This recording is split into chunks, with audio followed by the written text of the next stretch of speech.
Bem-vindo ao Instituto Bíblico Online da BBN Internacional. Nós vamos hoje continuar a nossa série de estudos tirados do livro Introdução ao Velho Testamento, escrito por Donald D. Turner. É um prazer ter você aqui conosco e eu espero que você possa tirar o maior proveito da lição de hoje, debaixo das mais ricas bênçãos de Deus. O nosso tópico hoje é o primeiro livro de Moisés, chamado de Gênesis. O Senhor Jesus Cristo fez citações tão diretas do livro de Gênesis, apelando para ele como autoridade final, que não resta nenhuma dúvida de que o livro de Gênesis é a palavra de Deus escrita por Moisés. Em Mateus 19, 4-8 e Marcos 10, 2-9, Cristo diz que no princípio Deus criou o homem e a mulher. Cristo reconheceu que todo judeu é filho de Abraão, Lucas 13, 16 e 19, 9. Falou dos patriarcas Abraão, Isaque e Jacó, Mateus 8, 11, Lucas 13, 28, e para o judeu, o seio de Abraão era equivalente ao paraíso, Lucas 16, 22 a 31. Cristo também se referiu à passagem em que Deus chama a si mesmo de o Deus de Abraão, de Isaque e de Jacó, como prova final da ressurreição, Mateus 22, 32, Marcos 12, 24 a 27 e Lucas 20, 37. Falou da destruição de Sodoma e Gomorra, Lucas 17, 29 e 32, e, em sua polêmica com os judeus, João 8, 33 a 58, parece fazer distinção entre semente ou descendência de Abraão e filhos de Abraão. Que significado teriam essas passagens sem o livro de Gênesis? As epístolas contêm diversas citações diretas tiradas desse livro, desde o descanso de Deus no capítulo 2 até a história de Esaú e Jacó no capítulo 25. Aqui está a lista dessas citações. Hebreus 4, 4 cita Gênesis 2, 2. 1 Coríntios 15, 45 cita Gênesis 2, 7. Atos 3, 25 e Gálatas 3, 8 citam Gênesis 12, 3. Gálatas 3, 16 e 19 citam Gênesis 17 e 7. Gálatas 4, 30 e Hebreus 11, 18 citam Gênesis 21, 10 e 12. Hebreus 6, 13 e 14 e Tiago 2, 22 citam Gênesis 22, 16 e 17. Romanos 9, 12 cita Gênesis 25, 23. De referências indiretas há muitas, começando com o fato do homem ter sido criado à semelhança de Deus. Também sobre a santidade do matrimônio, sobre Eva sendo enganada pela serpente, sobre o sacrifício de Abel, sobre Enoque, sobre Melquisedeque, sobre Sodoma e Gomorra, sobre a fé e o sacrifício de Abraão, sobre Agar, sobre Esaú, terminando com a história de Jacó em Gênesis 47, 31, que é citada em Hebreus 11, 21. Certamente que o livro de Gênesis não era apenas um livro bem conhecido entre os judeus, mas também um livro fundamental na história daquele povo. Sem o livro de Gênesis, não resta explicação para a existência da nação dos judeus, povo peculiar entre as demais nações e raças do mundo. Há diversas maneiras de dividirmos o livro de Gênesis e assim obtermos uma sinopse da história ali relatada. Este livro inclui épocas desde a criação do mundo até quando os filhos de Israel desceram ao Egito e até a morte de José. O livro inicia com Deus, mas termina com as palavras "E o puseram num caixão no Egito". Nisso descobrimos o motivo por que o Dr. G. Campbell Morgan deu como resumo do livro as seguintes divisões. A. Geração, capítulos 1 e 2. B. Degeneração, capítulos 3 a 11. C. Regeneração, capítulos 12 a 50. Igualmente se pode perceber a sabedoria da divisão de Eyre, que é muito simples. 1. História primitiva da humanidade, capítulos 1 a 11. E 2. História primitiva dos judeus, capítulos 12 a 50. No nosso estudo de hoje, vamos seguir uma sinopse e vamos ver cada divisão conforme formos avançando no estudo. A primeira divisão, de Adão a Noé, capítulos 1 a 5. A segunda, de Noé a Abraão, capítulos 6 a 11. A terceira divisão, de Abraão a Jacó, capítulos 12 a 26. A quarta, de Jacó a José, capítulos 27 a 26. E a quinta e última divisão, José, capítulos 37 a 50. Vejamos então a primeira divisão, de Adão a Noé, capítulos 1 a 5. Seria bom se você estivesse com a sua Bíblia e também uma caneta para fazer as suas anotações. A criação, capítulo 1, verso 1 até capítulo 2, verso 25. Temos aqui a criação do universo. No verso 1, notamos a maneira em que a Bíblia começa com Deus sem fazer qualquer esforço para explicar sua existência. Por quê? Veja a resposta no Salmo 14:1, 53:1, 10:4 e Romanos 1:19 a 23. Quando é que Deus teve princípio? Nunca. Ele não teve princípio. É eterno e deu princípio a tudo quanto existe. Isaías 57:15, Salmos 33:9, 45:6 e Jeremias 10:10. A palavra criar aqui quer dizer fazer do nada. Veja Salmo 33:6 e 9, 148:5 e Jó 26:7. Quantas vezes é dito nesse capítulo, criou Deus? Quando foi que Deus criou os céus e a terra, todo o universo? As primeiras palavras da Bíblia respondem a essa pergunta. Poderia ter sido antes do princípio? Poderia ter sido depois? Antes desse princípio, Deus existiu, uno e trino ao mesmo tempo. João 1:1, Gênesis 1:26, Colossenses 1:17, Hebreus 1:10. A condição da terra, verso 2. A terra, porém, era sem forma e vazia. Lemos em Isaías 45:18, porque assim diz o Senhor que criou os céus, o único Deus que formou a terra, que a fez e a estabeleceu, que não a fez para ser um caos. O profeta nos ensina que Deus criou o universo, composto dos céus e da terra, e que a terra não foi criada para ser um caos, que no hebraico é a mesma palavra traduzida por vazia, usada em Gênesis 1:2. Nesse verso está dito que o Espírito Santo de Deus se movia por cima das águas. E então o relato prossegue para contar como Deus colocou em ordem a terra. A formação da terra e sua população, capítulo 1, verso 3 até capítulo 2, verso 3. No primeiro versículo, criou Deus os céus e a terra. No segundo versículo, a terra ficou em desordem, as trevas encobriam tudo e o Espírito de Deus se movia sobre a massa ou abismo de águas. Em seguida temos o relato da obra de Deus que, por intermédio de sua palavra, trouxe ordem à matéria e fez deste globo o mundo ordenado em que agora habitamos. No primeiro dia, a luz é separada das trevas. 3-5. Deus pôs em ordem a luz. Deus habita na luz e ama a luz. Ele é luz. 1 João 1:5, 1 Timóteo 6:16, Isaías 45:7. Faz parte da natureza de Deus transformar as trevas em luz. Atualmente a ciência aceita o fato de que há luz à parte do Sol e dos demais corpos luminosos celestiais, e que é provável que a luz tenha existido antes desses corpos celestes. No segundo dia, as águas da terra são separadas das águas da expansão, o que fez aparecer a expansão ou atmosfera ao redor da terra. Capítulo 1, versos 6-8. No terceiro dia, os mares são separados da terra seca, com a erva, as plantas e as árvores dando fruto e produzindo sementes, cada qual segundo o seu próprio gênero. 1:9-13. Não apareceu primeiramente a semente, mas antes a planta madura e perfeita, capaz de reproduzir-se.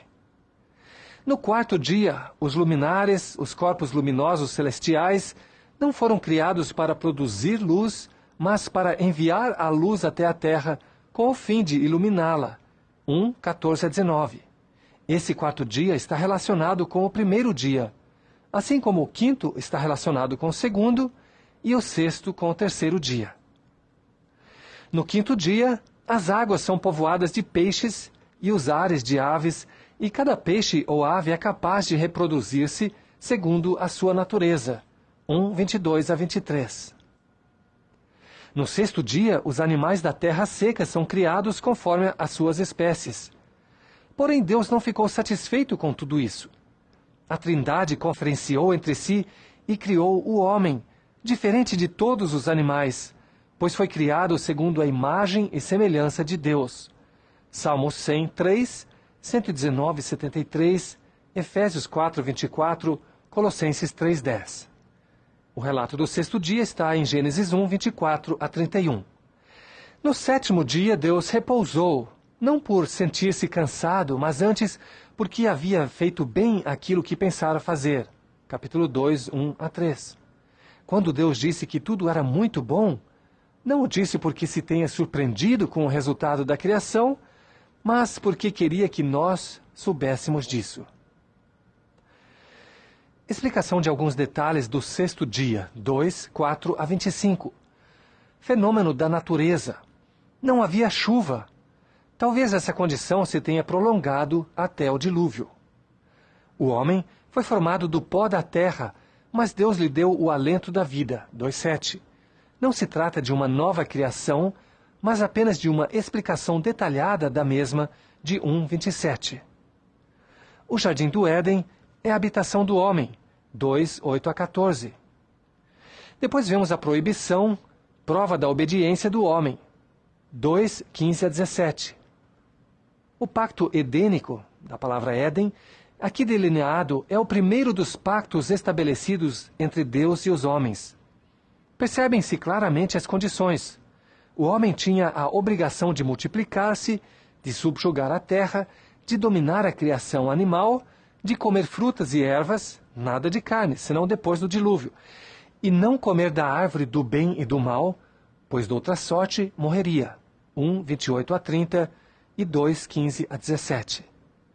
Tal como aconteceu com todas as demais alianças, o homem não cumpriu a sua parte, pelo que sobreveio o castigo. O pacto edênico durou somente até a queda do homem. Por fim, vemos a formação da mulher, não da cabeça do homem para assenhorar-se dele, nem do pé para ser desprezada, mas antes de perto do coração para ser amada, e debaixo do braço para ser protegida. Capítulo 2, 18 a 25. A queda do homem. A queda do homem e seus resultados imediatos. Capítulo 3, 1 a 24. O princípio do pecado humano. A serpente engana Eva, que desobedece a Deus e come da fruta, estando só. 3, 1 a 6a. Não trataremos aqui do problema da origem de Satanás, mas deixamos aqui algumas perguntas. O que é ensinado aqui a respeito de seu caráter e de seu desejo para com os homens? Qual o seu método para atacar as pessoas a fim de fazê-las cair no pecado? Que relação há entre esse versículo 6 e João 2,16? Adão também desobedece depois, não por ter sido iludido, mas deliberadamente. 1 Timóteo 2,14, escrito em Gênesis 3,6b. Depois vemos as consequências imediatas do pecado de Adão.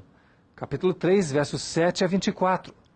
Perderam sua veste de inocência e foram incapazes de recobrá-la. Deus não alterou seu caráter, veio para ter comunhão com eles. Porém, o homem é que havia mudado para pior, e Deus mudou sua maneira de tratá-lo. Adão lançou a culpa de seu pecado sobre Eva, e também se pode dizer que a lançou sobre Deus, por ele lhe ter dado a mulher.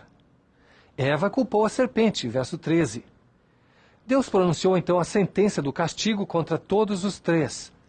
Porém, em sua graça, também transmitiu a promessa de um Redentor, a semente da mulher, que haveria de vencer a Satanás, verso 15. Por fim, Adão e Eva foram expulsos do jardim, versos 14 a 24. Antes, vemos o primeiro sacrifício de animais para cobrir o pecado, o sangue derramado para prover pele de animais para cobrir o pecador, versículo 21. Os versículos 16 a 19 fornecem o pacto adâmico de Adão, que se estendeu até o dilúvio. Suas condições eram: para a mulher, suas dores e concepções seriam multiplicadas, dores nos partos, sujeição a seu marido. Para o homem, a terra seria amaldiçoada para produzir cardos e espinhos. Com muito trabalho, a terra produziria a erva e a comida necessária ao homem. haveria dor em sua vida diária, a morte física já tinha começado a operar em seus corpos e os sinais da morte espiritual imediata se tornaram patentes porque, com a terra amaldiçoada e com as dores multiplicadas, certamente que a bênção de Deus se havia apartado deles. As Escrituras não registram mais em lugar algum que Deus tenha vindo novamente para passear no jardim com Adão. Houve uma separação e a morte é uma separação. Caim e Abel, capítulo 4, 1 a 24. Nesse capítulo temos o primeiro relato existente na Bíblia de uma oferta feita pelo homem a Deus, a vida de um animal oferecida a Deus, que é aceita por ele. Também temos aqui o primeiro homicídio. Até este ponto, temos dado diversas subdivisões juntamente com algumas de suas lições, porém o espaço não permite que continuemos a fazê-lo. O que já fornecemos servirá de exemplo para você, estudante, que poderá fazer o mesmo por conta própria, segundo o tempo necessário para isso. De agora em diante, forneceremos apenas as subdivisões maiores, com algumas lições. O problema desse capítulo 4 é o versículo 17, pois há milhares de pessoas que desejam saber onde Caim obteve sua esposa, pois essa pergunta inútil obscurece seus olhos para os ensinamentos preciosos do capítulo a respeito do verdadeiro sacrifício e da idade da consciência. A palavra de Deus não diz que Caim se casou naquele mesmo dia. Gênesis 5:4 ensina que Adão e Eva viveram 800 anos ainda, gerando filhos e filhas, e que estes também tiveram filhos. Na linhagem de Sete, terceiro filho de Adão e Eva, há 10 gerações desde Adão até o dilúvio. Gênesis 5, 1 a 32. Enquanto que na linha de Caim são anotadas somente 8 gerações. Gênesis 4, 17 a 22. De modo que Caim se casou com alguma de suas irmãs ou sobrinhas, ou ainda com a filha de um sobrinho qualquer. Naqueles dias, os homens necessariamente se casavam com suas parentes mais próximas. As gerações até Noé, capítulo 5, 1 a 32. Nota-se antes de mais nada Enoque, o sétimo depois de Adão, que foi arrebatado sem ver a morte. Compare com Judas 14 e 15. Vamos ver agora a segunda grande divisão do livro de Gênesis, de Noé a Abraão, capítulo 6 a 11. A necessidade do dilúvio, degeneração moral dos homens, capítulo 6, 1 a 12. Os homens haviam perdido o direito de viver, criavam filhos só para a perdição, e era necessário começar tudo novamente para que alguns pudessem ser salvos. Deus não mudou, nem foi pego de surpresa, nem deixou de amar o homem, pelo que também não pôde enviar o dilúvio, sem sentir profundamente a necessidade de provocar a morte de toda aquela geração, excetuando Noé e sua família. Que conceito teríamos de Deus se tivesse feito friamente o que lemos aqui, sem que isso lhe tivesse pesado no coração? Sua santidade e sua justiça exigiam o dilúvio. O caráter de Deus não sofreu variação alguma. Tiago 1, 17. A arca é construída, Noé e sua família e os animais entram nela. 6, 13 a 7, 9. Por quanto tempo Noé construiu a arca? 5, 32, 7, 11. O que ele fazia durante o período da construção? 1 Pedro 3:20, 2 Pedro 2:5. Qual era a característica notável de Noé? Hebreus 11:7. E como se manifestou essa característica? Gênesis 7, 5 a 7 e 8:50. Não obstante, devemos recordar que Noé foi salvo pela graça de Deus. Gênesis 6:8. De quantas formas diferentes a arca é um tipo ou um símbolo de Jesus Cristo. O dilúvio é enviado e Noé é salvo da morte, capítulo 7, versos 10 a capítulo 8, 12. Depois, Noé e sua família saem da arca para povoar a terra novamente, capítulo 8, 13 a 22. Note-se que a primeira coisa que Noé fez depois de sair da arca foi edificar um altar e sacrificar animais a Deus. Quanto a 9, 20 e 21, vemos que Deus não repreendeu a Noé, porque é bem provável que não houvesse fermentação na terra antes do dilúvio. Talvez pelo motivo de diversas coisas serem diferentes na natureza, Deus não tenha permitido ao homem comer carne antes do dilúvio. Depois, entretanto, deu-lhe essa permissão, contanto que ele não comesse sangue. Aqui já passamos da era da consciência para a era do governo humano.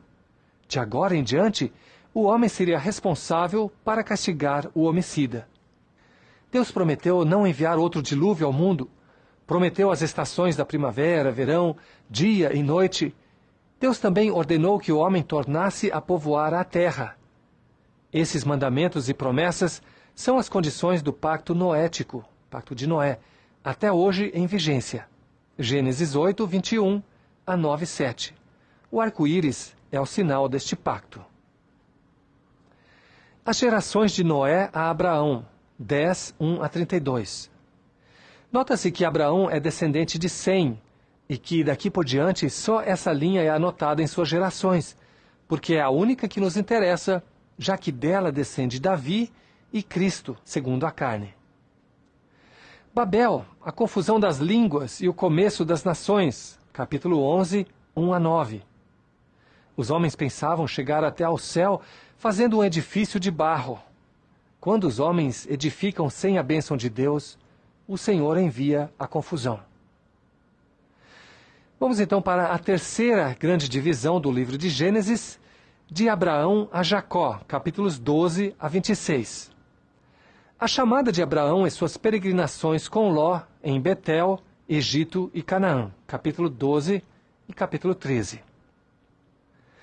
Os propósitos de Deus ao chamar Abraão para formar uma nova nação foram usá-lo como testemunho de que existe um só Deus, ensinar ao mundo por intermédio daquela nação que há bênção para o que serve a Deus e desastre para quem o desobedece, dar ao mundo as Escrituras Sagradas por meio dos israelitas e trazer ao mundo o Salvador, que seria filho de Davi, filho de Abraão. A vitória sobre 4 reis e o resgate de Ló, capítulo 14. Atualmente, esses reis acham-se identificados pela arqueologia, pelo que trata-se de um relato vindicado pela história. Qual a importância da história de Melquisedeque? Compare com Hebreus 7, 1 a 21. Quanto àquele personagem tão singular, podemos dizer, o nome Melquisedeque significa rei de justiça. Ele era rei da cidade de Salém, a mesma Jerusalém de nossos dias. E esse termo Salém significa paz, Hebreus 7:2. Alguns creem que Melquisedeque é o próprio Senhor Jesus Cristo que apareceu em forma humana, e bem pode ser verdade.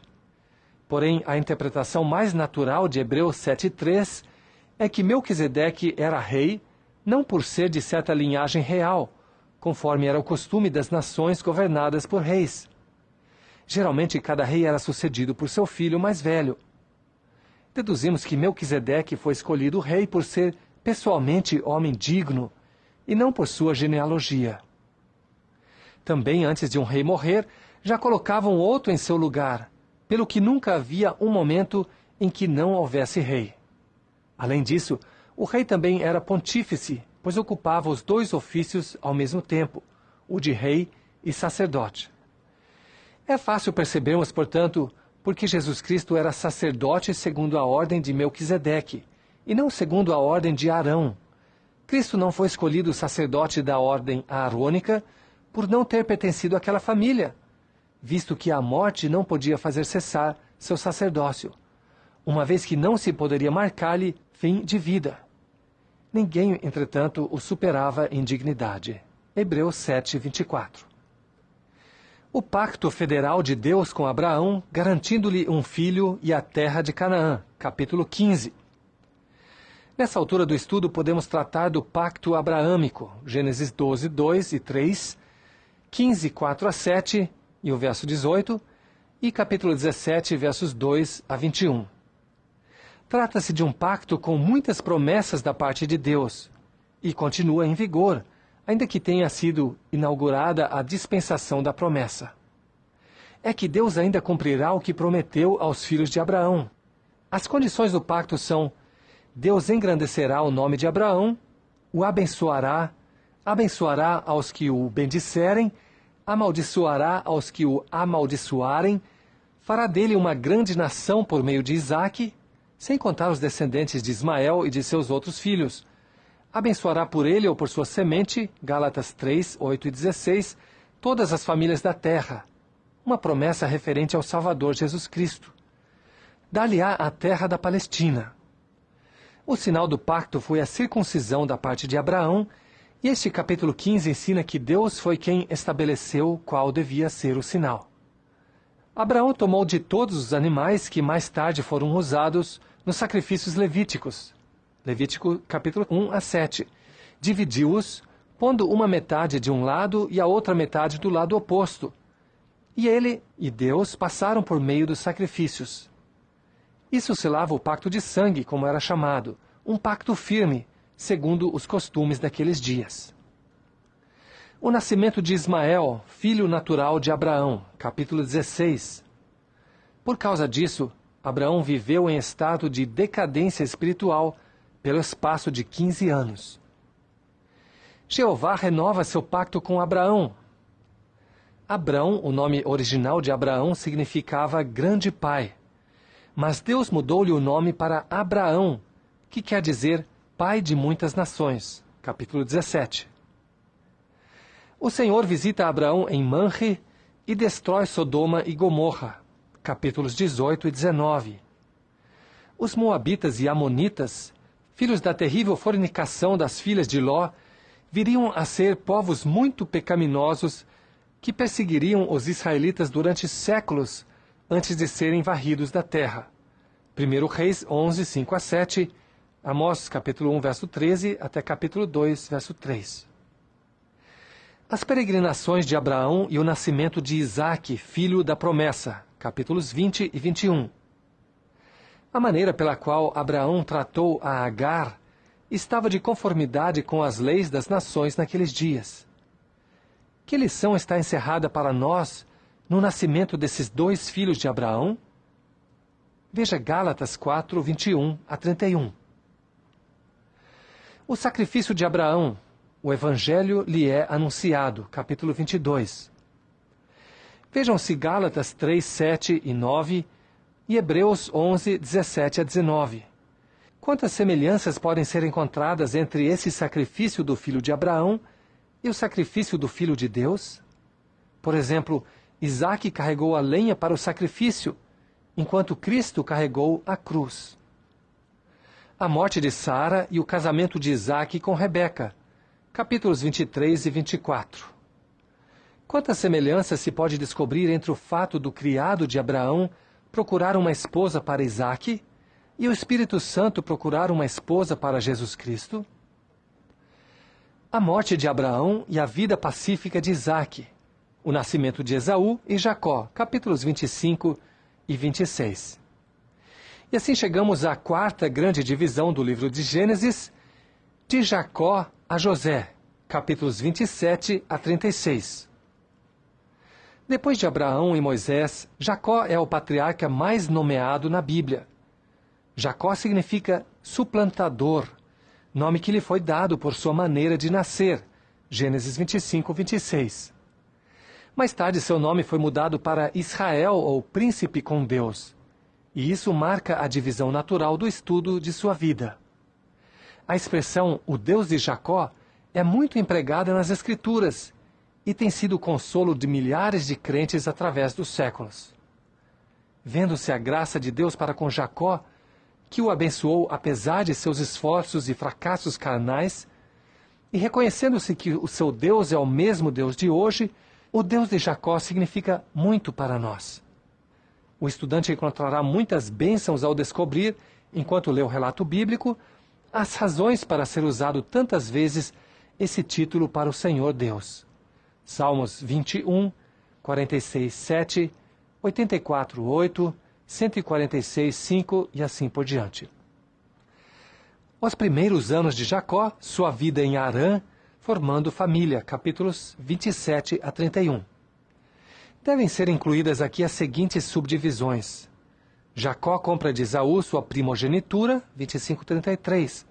Jacó engana seu pai e seu irmão para conseguir a bênção paterna, 27:18-27. Sua visão em Betel quando fugia para Harã, capítulo 28. Seu casamento e serviço na casa de Labão, período em que Jacó continuava a esforçar-se segundo a carne e a enganar os outros em lugar de agir com honra e depender de Deus para conseguir prosperidade, capítulos 29 e 30. E sua fuga para Harã, capítulo 31. Os últimos dias de Jacó, agora chamado Israel, capítulos 32-36. O principal acontecimento nessa fase de sua vida foi sua experiência com o anjo do Senhor, em 32:24-30. E assim chegamos à última e grande divisão do livro de Gênesis, a quinta, José, capítulos 37-50. A biografia de José encerra uma preciosa lição da providência divina. Visto que o Senhor sabia de antemão a fome que haveria de assolar a terra por 7 anos, preparou José com antecedência e o levou ao posto devido no tempo necessário para salvar da morte a família de Jacó. Depois encaminhou os filhos de Jacó a Gósen, no Egito, e os tornou imensamente prósperos, transformando-os em numerosa nação em poucos anos. José também prefigura Cristo, o divino Salvador, naquilo em que foi o filho amado e escolhido como herdeiro da bênção, Gênesis 37:3, Mateus 11:27, João 3:16 e 5:20, invejado e odiado por seus irmãos, Gênesis 37:4 e 11, Marcos 3:21, João 7:5, vendido, tentado, maltratado, exaltado, etc. O estudante pode fazer esse estudo com grande proveito. José vendido e levado ao Egito, capítulo 37. O capítulo 38 é um parêntese. Na casa de Potifar, tentado e encarcerado, capítulos 39 e 40.